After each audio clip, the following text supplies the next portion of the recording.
আটটা জান্নাতের পাবলিক, ছেলে এবং মেয়ে, আটটা জান্নাতের নারী পুরুষ সব দারুস সালামের মাঠের ফ্যান্ডেলের মধ্যে কানায় কানায় ভরে যাবে। আল্লাহু আকবার। দারুস সালাম এটা আটটা জান্নাতের একটা জান্নাত। ওই জান্নাতের ময়দানটা এত বড় হবে, এক ময়দানের মধ্যে আটটা জান্নাতের মানুষের ধারণ ক্ষমতা থাকবে। বলেন আল্লাহু আকবার। এই আটটা জান্নাতের পাবলিক সব ঢুকবে দারুস সালামের মাঠে, সমস্ত মাঠ কানায় কানায় ভরে যাবে, তীর ধারণের জায়গা ফাঁকা থাকবে না। এবার প্যান্ডেল তো ভরপুর হয়ে গেছে, স্টেজ খালি, সভাপতির চেয়ার খালি, প্রধান অতিথির চেয়ারও খালি, বিশেষ অতিথিদের চেয়ার খালি। জান্নাতবাসীরা অপেক্ষা থাকবে। অপেক্ষা থাকতে থাকতে থাকতে হঠাৎ করে দেখা যাবে সভাপতি সাহেব 70,000 নূরের পর্দার আড়ালে থেকে আসন অলঙ্কিত করবেন। বলুন আল্লাহু আকবার। রব্বুল আলামিন 70,000 নূরের পর্দার ভিতরে থেকে আড়ালে থেকে আসন অলঙ্কিত করবেন। স্লোগানে স্লোগানে মুখরিত হয়ে জান্নাতের ময়দান। লিল্লাহে তাকবীর, আল্লাহু আকবার, মারহাবা মারহাবা বলে মুখরিত হবে ময়দান। আল্লাহ বলবেন তোমরা থামো থামো, আমার বন্ধু আসতেছে। 1.25 লক্ষ নবী রাসূল আমাদের নবীকে দুলার মতো সাজাইয়া, ফুলের মালা পরাইয়া, ছাতা মাতা দিয়া স্টেজের মধ্যে হাজির করবেন। বলো আল্লাহু আকবার। আল্লাহর সামনে নবী আয়েশা দাঁড়াবেন। আল্লাহ বলবেন আসন ফাত্তাল ইয়া রাসূলুল্লাহ, ও আমার মাহবুব আপনি আসন অলঙ্কিত করেন। আল্লাহর নবী আসন অলঙ্কিত করবেন, অন্যান্য নবীরা দাঁড়ায় থাকবে অনুমতির জন্য। আল্লাহ অনুমতি দিবেন, তারাও বসবেন। এরপর উলামায়ে কেরাম বসবেন, উলামায়ে কেরামকে পারমিশন দেওয়া হবে, তারাও বসবেন। বসার পরে আল্লাহ রাব্বুল আলামিন জান্নাতীদেরকে বললেন জান্নাতবাসীরা 1.25 লক্ষ নবী রাসূলগণ কাতার বন্দী হয়ে বসা, তোমরা এক নজর সমস্ত নবীদেরকে দেইখা লও। সমস্ত জান্নাতবাসী এমন চাউনি দিবে, সকল জান্নাতীদেরকে সকল নবীদেরকে প্রাণ ভরে দেখবে। বলে আল্লাহু আকবার। আল্লাহ রাব্বুল আলামিন বলবেন বন্ধু এখানে আমার নেতৃত্বে সভাপতিত্বে কনফারেন্স শুরু হবে, অল্প সময়ের ভিতরে সমাবেশ সমাপ্ত ঘোষণা করা হবে। আপনাদের কাউকে বক্তব্য দিতে দেওয়া হবে না, আমি নিজেই বক্তব্য দিব, নিজেই সমাপ্ত ঘোষণা করব, অন্য কাউকে আলোচনার সময় দেওয়া হবে না। জান্নাতবাসীরা তোমরা মনে কিছু নিও না, তোমাদেরকে অল্প সময়ের ভিতরে ছেড়ে দেওয়া হবে, তোমরা আল্লাহর দেওয়া ফুরান্ত নিয়ামত ভোগ করবে। জান্নাতের ময়দানে তোমাদেরকে অল্প সময়ের জন্য এনেছি। আল্লাহ বলবেন কোন নবী রাসূল কথা বলতে পারবেন না, নবী বলবেন ঠিক আছে মেনে নিলাম। 1 মিনিট করে সময় দিলে 1.25 লক্ষ নবী 1.25 লক্ষ মিনিট সময় লাগবে। কথা ঠিক কিনা? জান্নাতীদের নাজ নিয়ামত ভোগ করতে ডিস্টার্ব হবে, এই জন্য আল্লাহ কাউকে বক্তব্য দিতে দিবেন না, নিজের প্রশংসা নিজে করবেন, আলোচনা শুরু করবেন। আল্লাহ বলবেন প্রিয় জান্নাতবাসী আমি তোমাদের সঙ্গে অঙ্গীকার করেছিলাম যারা ঈমান আনবে নেক আমল করবে তোমাদেরকে জান্নাত দেব। আজকে সেই জান্নাত তোমরা বুঝে পাইছো কিনা বলো। যেরকম আল্লাহু আকবার। সকল জান্নাতীরা বলবে বালা ইয়া রাব্বাল আলামিন, বালা ইয়া রাব্বাল আলামিন, ওগো রব্বুল আলামিন আমরা আপনার জান্নাত 100-র মধ্যে 100 বুঝে পেয়েছি। আল্লাহু আকবার। আল্লাহ রাব্বুল আলামিন বলবেন জান্নাতবাসী তোমাদের মনে চায়, তোমাদের প্রাণে খোঁজে আরো কোনো কিছু বাকি আসেনি, বাকি থাকলে বলতে পারো, চাইতে দেরি হবে আমি আল্লাহ দিতে দেরি করব না। জান্নাতীরা বলবেন না আল্লাহ বাকি নাই কিছু। আল্লাহ বলবেন দেখো অনেকক্ষণ পরে জান্নাতীরা বলবে হ্যাঁ আল্লাহ একটা জিনিস বাকি আছে। আল্লাহ বলবেন কি জিনিস? জান্নাতীরা বলবে আপনার সন্তুষ্টি বাকি আছে, আপনি আমাদের প্রতি সন্তুষ্ট হয়ে যান। দুনিয়াতে আপনি বলেছেন ওয়া রিদওয়ানুম মিনাল্লাহি আকবার, আপনার সন্তুষ্টি হবে পরকালে সবচেয়ে বড় জিনিস, সুতরাং আপনি সন্তুষ্ট কিনা আমরা জানতে চাই। আল্লাহ বলবেন ওরে জান্নাতবাসী তোমাদের প্রতি সন্তুষ্ট কিনা তোমরা জানতে চাও, এটা আবার কেমন কথা? এটা তো জান্নাতের ভিতরে সম্মেলন, এখানে শুধু জান্নাতবাসীদেরকে নিয়ে সম্মেলন, এখানে তো জাহান্নামের কোনো পাবলিক নাই। তোমাদের প্রতি সন্তুষ্ট বলেই তো তোমরা জান্নাতে ঢুকছো। আল্লাহু আকবার। তোমাদের প্রতি যদি আমি বিন্দু পরিমাণ অসন্তুষ্ট থাকতাম তাহলে জান্নাত দূরের কথা জান্নাতের গন্ধটাও তো তোমরা পাইতা না। সুতরাং তোমাদের প্রতি আমি সন্তুষ্ট। আমি আবার ঘোষণা করলাম আমি সন্তুষ্ট। আল্লাহু আকবার। এটা কোনো চাওয়া পাওয়া নয়, এটা তো আমি এমনি দিয়ে দিছি। অন্য কিছু আসো কিনা বলো, থাকলে চাও, চাইলেই পাইবা, না চাইলে পাইবা না। আল্লাহু আকবার। জান্নাতীরা অনেক চেষ্টা করবে, কিন্তু জান্নাতীদের মনে আসবে না কোন জিনিসটা বাকি আছে। আল্লাহ বলবেন তাড়াতাড়ি করো, চাইলেই পাইবা, না চাইলে দিমু না। জান্নাতীরা কেউ বলতে পারবে না। যখন জান্নাতীরা বলতে পারবে না, আল্লাহ বারবার রিপ্লাই করবেন। আল্লাহ বলবেন না পারলে কেউ পারি না, দিমু না। জান্নাতীরা বলবেন না, না দিতে হবে, দিতে হবে। তাহলে বলো কি দিমু, যেটা কইবে এটাই দিমু। মনে নাই তো মনে নাই, তাহলে দিব না। এই যে বা তর্ক শুরু হবে, আল্লাহর নবী কাঁদতে থাকবে, উম্মতের সাথে মার্কেটিং দেখে নবীর চোখে পানি। আল্লাহু আকবার। আল্লাহ বলবেন বন্ধু আপনার চোখের পানিগুলো মুছে ফেলুন, এটা জান্নাতের জমিন, এখানে চোখের পানি যদি মাটিতে পড়ে নাজ নিয়ামত ধ্বংস হয়ে যাবে। নবী বলবেন আল্লাহ আমার উম্মতের চোখে পানি কেন, এদের চোখের পানি না মুছলে আমার পানি মুছবো না। আল্লাহু আকবার। এদের চোখের পানি না মুছলে আমার পানিও মুছবো না। আল্লাহ বলেন এরা কান্দে কেন, আমি তো কান্দতে কই নাই, এদেরকে বলছি চাও, চাইলেই দিব, চাইতে পারে না আবার কান্দে, আমি কি কান্দতে কইছিনি? নবী বলেন আমাকে অনুমতি দেন, আমি এদেরকে শিখায় দেই এরা আপনার দরবারে কি চাইবে। আল্লাহু আকবার। আমাকে অনুমতি দেন, আমি উম্মতদেরকে শিখায় দেই আপনার দরবারে কি চাইবে। আল্লাহ বলবেন না আপনাকে আগেই বলছি কথা বলা নিষেধ, একজনকে অনুমতি দিলে 7 জন অনুমতি চাইব, কথা কোন ঠিক কিনা? সুতরাং নবী কয় ঠিক আছে, তাহলে জাতির পিতারে অনুমতি দেন। হযরত ইব্রাহিমকে অনুমতি দেন, সে তার জাতিরে শিখায়া দিবে। না, দেওয়া যাবে না। বাবা আদমকে অনুমতি দেন, তার সন্তানদেরকে শিখায়া দিবে। না, আদমকে অনুমতি দেওয়া যাবে না। কালিমুল্লাহকে অনুমতি দেন, শিখায়া দিবে। না, অনুমতি দেওয়া যাবে না। রূহুল্লাহকে বলেন, শিখায়া দিবে। না, দেওয়া যাবে না। নবী বলবেন কাউকে যদি অনুমতি না দেন আমি চোখের পানি মুছবো না। আমার ওয়ারিস উলামায়ে কেরামকে অনুমতি দিতেই হবে। আল্লাহু আকবার। নবীদেরকে যদি পারমিশন না দেন, আমার ওয়ারিস উলামায়ে কেরাম আমার পিছনে বসা, এদেরকে পারমিশন দেন। আল্লামা কারি তৈয়ব সব লেখেন, তখন আমার আল্লাহর মায়া লেগে যাবে। আল্লাহ বল ঠিক আছে আপনার ওয়ারিসদেরকে অনুমতি দিলাম। আল্লাহর হাবিব বলেন কই রে উলামায়ে কেরাম, দাঁড়া দাঁড়া, জান্নাতবাসীদেরকে শিখিয়ে দে। আল্লাহু আকবার। তখন হাজার হাজার উলামায়ে কেরাম দাঁড়াবে, দাঁড়ায় বলবে ওরে জান্নাতবাসী তোরা বুঝি আসল জিনিসটা ভুলে গেলে, ইম্পর্টেন্ট জিনিসটা বুঝি তোরা ভুলে গেলে। আরে পাগলের দল, আল্লাহরে ডাক দেখো, আল্লাহ আপনাকে জীবন দিয়ে মহব্বত করতাম, চৈত্র বৈশাখ মাসের দিনে রোজা রাখছি, আপনার প্রেমে ডুব দিয়া পানি খাই নাই, দরজা আটকাই ইফতার করি নাই, আপনার প্রেমে পড়ে বুলেটের সামনে মিছিল করছি, পুলিশের বুলেট ডরাই নাই, জেল খাটছি, রিমান্ড সহ্য করেছি, তারপরে বাতিলের সাথে আপোষ করি নাই, 6 লক্ষ টাকা খরচ করে হজ করছি, টাকার মায়া করি নাই, 1 লক্ষ টাকা খরচ করে কুরবানি করছি, টাকার মায়া করি নাই। যার মায়ায় পড়ে জীবনে এত কিছু করলাম, এই মাসুককে দুনিয়ার জমিনে দেখতে পারি নাই। আশায় ছিলাম হাসরের ময়দানে দেখব। এখানেও যখন আপনি সাকের তাজাল্লি দিলেন আমরা অজ্ঞান হয়ে গেলাম, কিছুই দেখতে পারি নাই। আশা ছিলাম জান্নাতে আপনাকে দেখব, আজকে জান্নাতের ভিতরে ঢুইকেও দেখলাম আপনার কুদরতি দেহের মধ্যে 70,000 নূরের পর্দা, 70,000 নূরের পর্দা।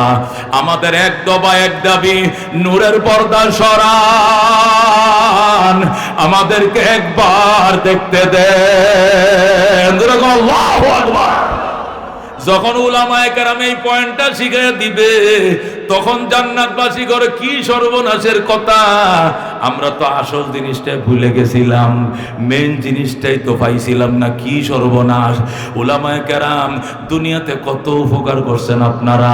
ফেটে ব্যথা হইলে আলেমের কাছে পানি ভরা দেন, তওবা করতে গেছে আলেমের কাছে, জিনে ধরতে গেছে, জিন ধরছে গেছি বালিয়ার হুজুরের কাছে, পরি ধরছে হুজুরের কাছে, তওবা করছি হুজুরের কাছে, মুরিদ হইছি হুজুরের কাছে, কোরআন শিখছি আলেমের কাছে, বিয়া পড়াইছি আলেম দিয়া, দুই কানে আজান দিছে আলেম দিয়া, ইকামত দিছে আলেম দিয়া, জানাজা পড়াইছে আলেম দিয়া, হাসরের ময়দানে সুপারিশ করছে উলামায়ে কেরাম।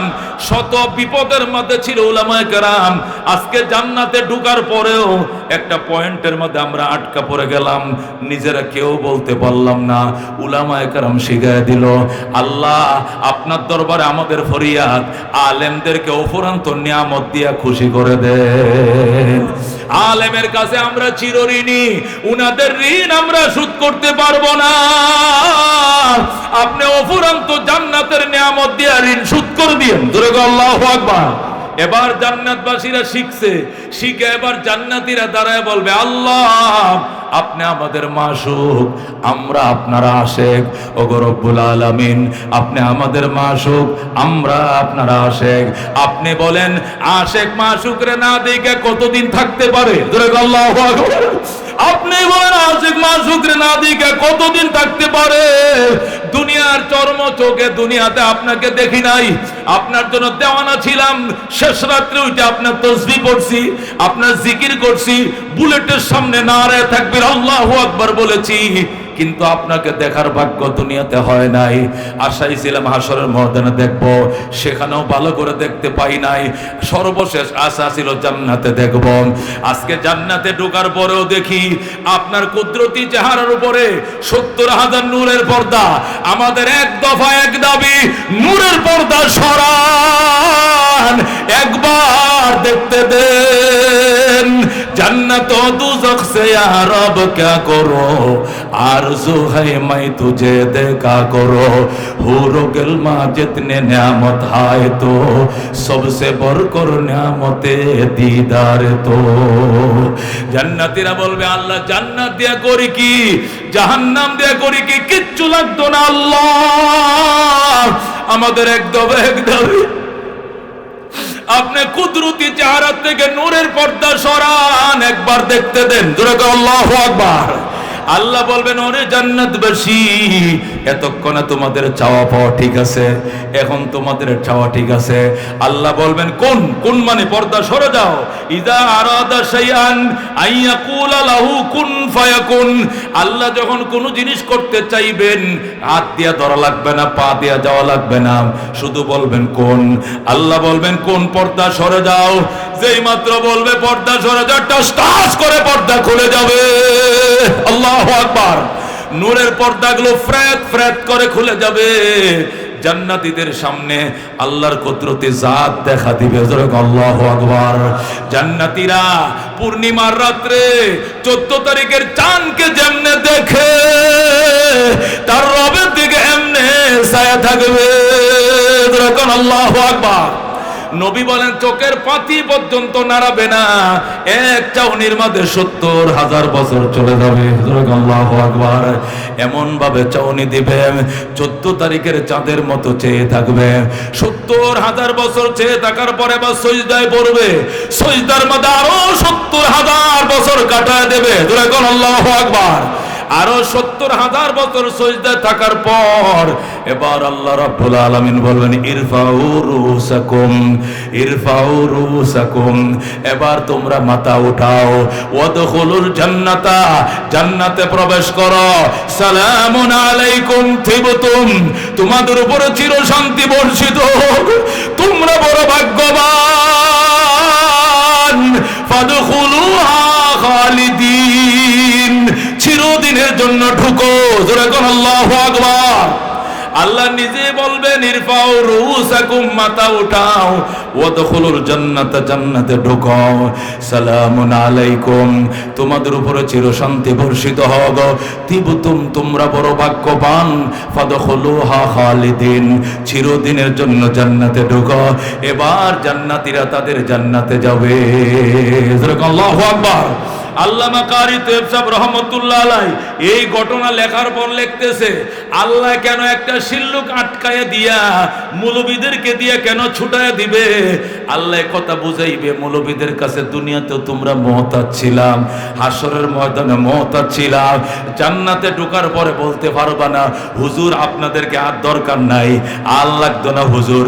এই কথাটা জান্নাতেও যেন বলতে না পারো, এই জন্য সর্বশেষ এই পেশটা ছুটায় দিবে উলামায়ে کرام ذرا সুবহানাল্লাহ رضينا قسمة الجبار فينا لنا علم وللأعداء مال فإن المال لا يفنى عن قريب وإن العلم يبقى لا يزال لقد زان البلاد ومن عليها إمام المسلمين أبو حنيفة فما في المشرقين له نذير ولا في المغربين ولا بكوفة ذكر مرحبا এই জন্য দোস্ত আল্লাহ নবী বলতেন কুনা আলেমান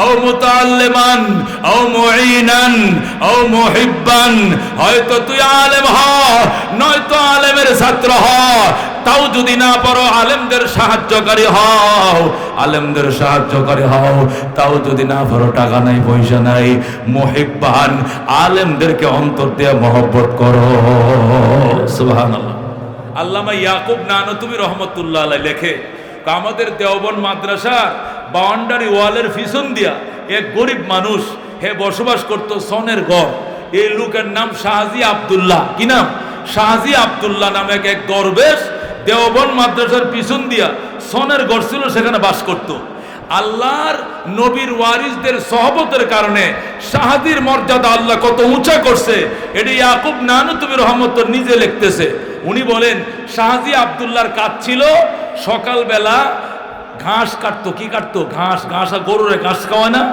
গরুরে যে কাঁচা ঘাস কাটে এই ঘাস কাটতে 6টা গল্লা করতো কয়টা গল্লা 6টা আঁটি বাঁধতো আঁটি বেঁধে 6 আনা বিক্রি করতো কয় আনা 6 আনা বিক্রি করে 2 আনা দিয়ে বাজার করতো 2 আনা জমা করতো আর 2 আনা মিসকিন গরিবদেরকে দান করে দিত সুবহানাল্লাহ যে 2 আনা জমা করতো সারা বছরের টাকাগুলো জমা করার পরে এই টাকাগুলো দিয়া দেওবন্দ মাদ্রাসার উস্তাদদেরকে একদিন দাওয়াত খাওয়াইতো যেরকম সুবহানাল্লাহ দারুল উলুম দেওবন্দের দাওয়া যায় বলতো ইয়াকুব নানতুবির কাছে যে বলতো হযরত মুঝে मोहब्बत है आपको हाथ धुलाने का আমার একটু ভালোবাসা ছিল আপনাদের একটু হাত ধুয়াইতাম तुम्हें हाथ धुलाने का प्यार है আপনাদেরকে একটু হাত ধুয়াইতাম আর বড় আশা ছিল হযরত শাহজি আব্দুল্লাহ এত বড় বুজুর্গ ছিল মূর্খ মানুষ এ মিয়া ঘাস বিক্রি করে 2 আনা এই শাহজি আব্দুল্লাহর দাওয়াতে ইয়াকুব নানতুবি বলে দেওবন্দের শাইখুল হাদিস দেওবন্দের শাইখে আউয়াল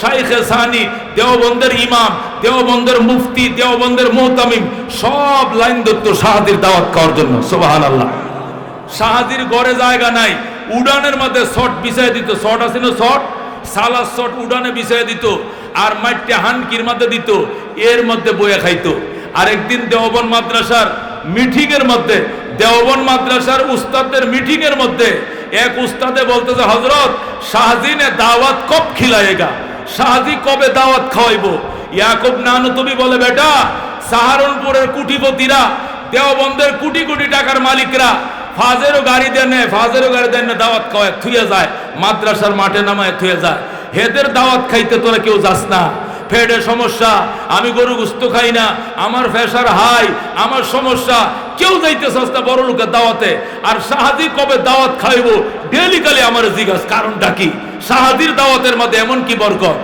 তখন বলতে হযরত শাহজির দাওয়াত একদিন খাইলে 6 মাস পর্যন্ত তাহাজ্জুদ মিস হয় না যেরকম আল্লাহু আকবার তাকবীর ওলা মিস হয় না দিলের ভিতরে আলাদা একটা নূর পাওয়া যায় যেরকম আল্লাহু আকবার এ বন্ধু উলামায়ে কেরামের মহব্বত শাহজি আব্দুল্লাহ ওই হালাল রিজিক 2টা আনা দিয়ে বাজার করত 2 আনা জমাইতো দেওবন্দের উস্তাদদেরকে খানা খাওয়ানোর জন্য বছরে একবার আর 2 আনা মিসকিনকে দান করত দোস্ত এর দ্বারা কি বুঝলা উলামায়ে কেরামের সহবতের কারণে মানুষ কত উপরে যায় ঠিক কি না এই জন্য দোস্ত নবী বলছেন আলেম হও আলেমের ছাত্র হও আলেমদেরকে সাহায্যকারী হও কিছুই যদি না পারো আলেমের দুশমনি রাখো না এতাতি হও না সাদিয়ানি হও না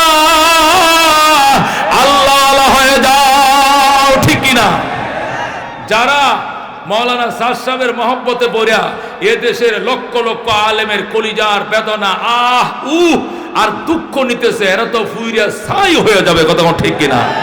আমার তো বিশ্বাস শাইখে বালিয়া যদি একবার বলে আল্লাহ, 2018 সালে আমাদের 5টা ছেলেকে শহীদ করছে টঙ্গীর মাঠে, আবার 24 সালে 5টাকে শহীদ করছে, আল্লাহ আল্লাহ করে ডাক দিলে এরা পুইরা ছাই হয়ে যাবে। কথা ঠিক, ধ্বংস হয়ে যাবে। কথা ঠিক কিনা? এরা বলে হুজুর আপনার সাথে বেশি আলেম আছে, আমাদের সাথে কম হইল তো আছে, এ দালাল বাটপার ছাড়া একটাও তোর সাথে নাই। কথা ঠিক কিনা? যেটি আছে জমহুরের উপরে ফতোয়া, জমহুরের মোকাবেলায় যদি কেউ ব্যক্তিগত মতামত প্রকাশ করে তোমাদের সাথে থাকে, এদের ফতোয়া গ্রহণযোগ্য নয়, গ্রহণযোগ্য নয়। কথা ঠিক কিনা?